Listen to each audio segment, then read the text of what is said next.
Hi guys. I did a different recording of like a recap of the last couple of weeks, but it just seemed forced to me. And I think just because I hadn't had the time to process.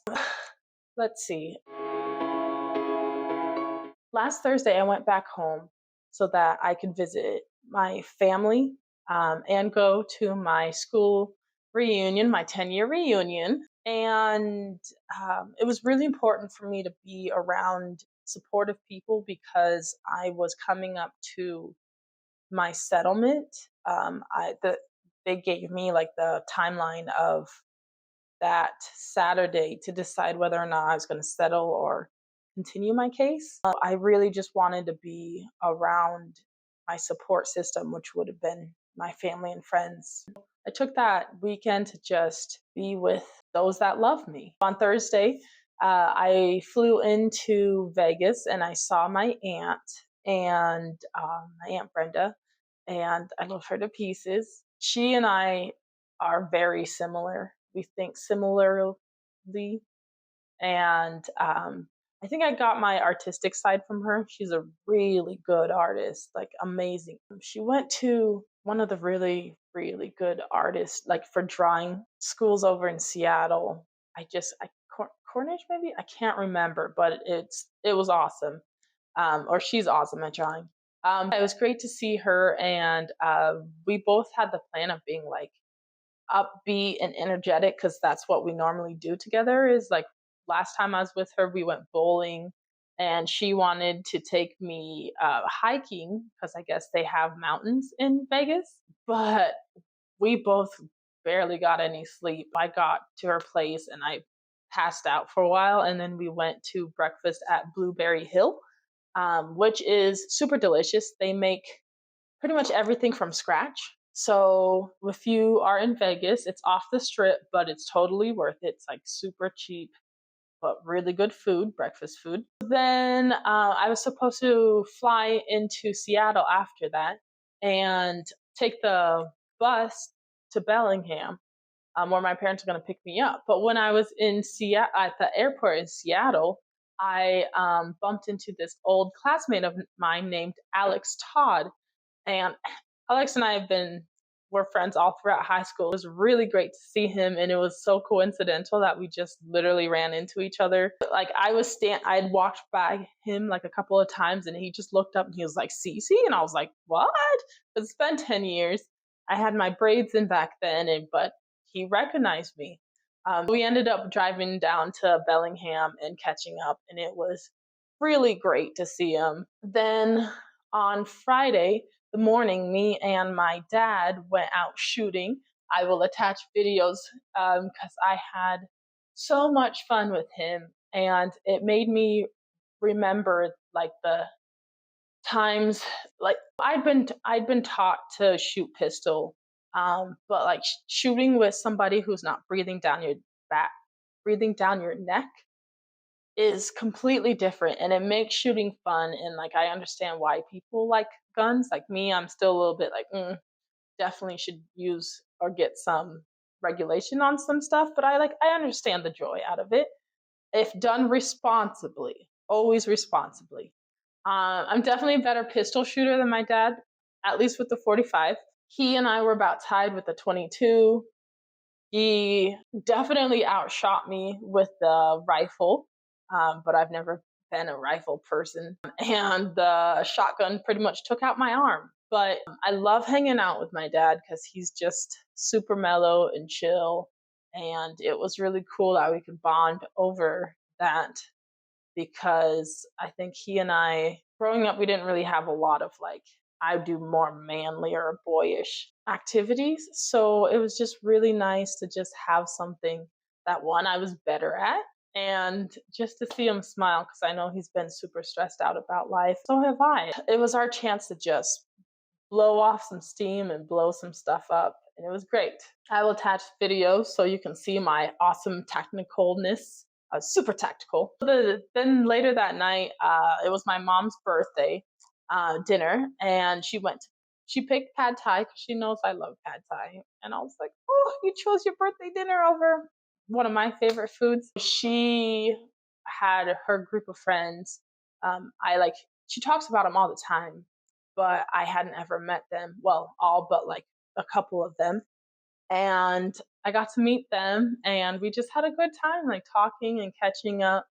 One of them is has been her best friend since forever. I knew her, obviously. I grew up with her kids. And then the other one I went to Sunday school with and was taught by her, and it was great to catch up with her.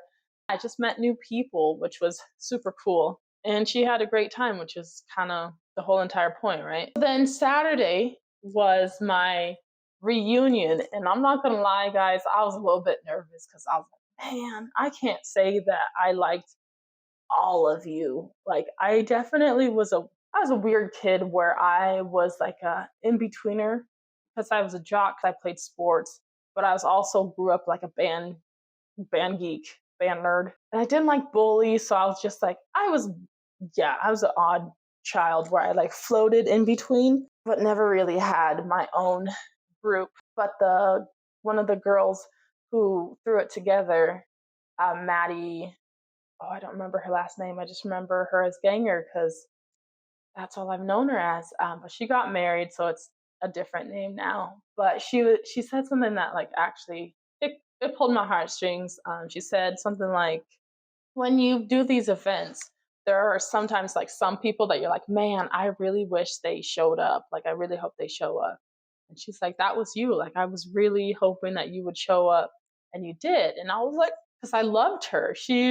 I still love her. She's awesome. I had a great time with her in the play when we did it, Hairspray. It was back in the day. Yeah, it was a good time there. I caught up with some people that I was like, oh wow, I'm so glad that we've gotten, past the whole like I'm trying to impress you and blah blah blah, and now we can just talk like equals. So yeah, that was Saturday, and then I went out with Anna, my other best friend slash Anna, aka Needy. I do love her, and we went out for her birthday. She's turned 27. Yeah, 27, and I I don't remember the end part. Like that's all I have video of us going to like AB crepes, but I don't remember. Like yeah, I don't remember. But it was good. It's always great to see her, and she's moving to Tampa with Wapo, so it's kind of a bummer because I won't see her for a while. That was Saturday. Sunday, I got to see my uncle and my cousin, who I have not seen in a long time, Ross and Brad, Uncle Brad, cousin Ross. And Ross has this not recurve, but like an legit bow.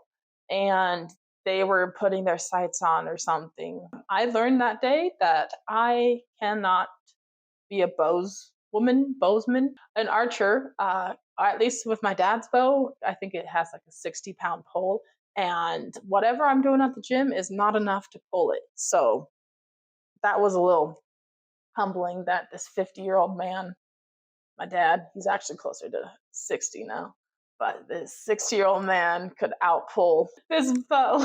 Made me feel very weak, but it was still great to see him and his new wife and just family. It was a great way to end the weekend.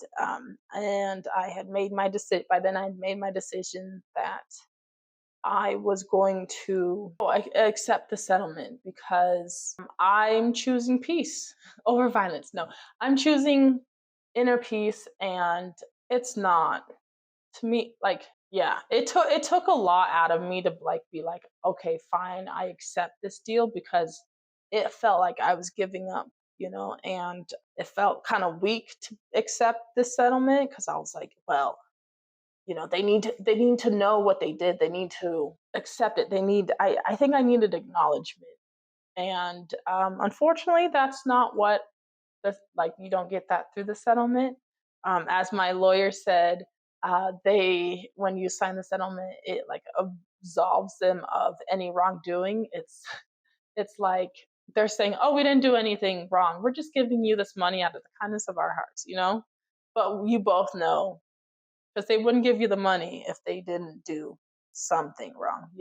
But all I can do is move on, man. Like I am closing that chapter. I'm like, I think I've been saying from the beginning, I just want to move on, and this was my chance. But yeah, I'm closing that chapter. I'm opening it up for pen, which I'm super psyched about. I'm happy, you guys. I'm happy. I took this. I texted my mom a couple days ago, and I said, but she's like, "Oh, thanks for visiting. We had such a great time." And I told her, I said, "I'm so glad I got to spend this time with you, especially because I needed it to like conclude everything. I'm so glad that you and my family, my friends were a cause of peace in my life of turmoil. Like I came home, was loved, and I left, and I felt okay with my situation. For once in my life, I was like, I'm okay where I'm at. I have people that love me. I said to her, I was like, thank you for being my peace. So yeah, I'm happy. I'm finally I'm happy. We'll see how long it is, but see, look at me, I'm smiling. Those that know me, I like to smile, and I haven't seen this like happy-go-lucky version of myself for a really long time. So yeah, I'm really happy, you guys. That's it for the recap. This definitely feels more genuine than the other one I did. I will probably see you in a couple of days because I have to do the next week's. See you next time.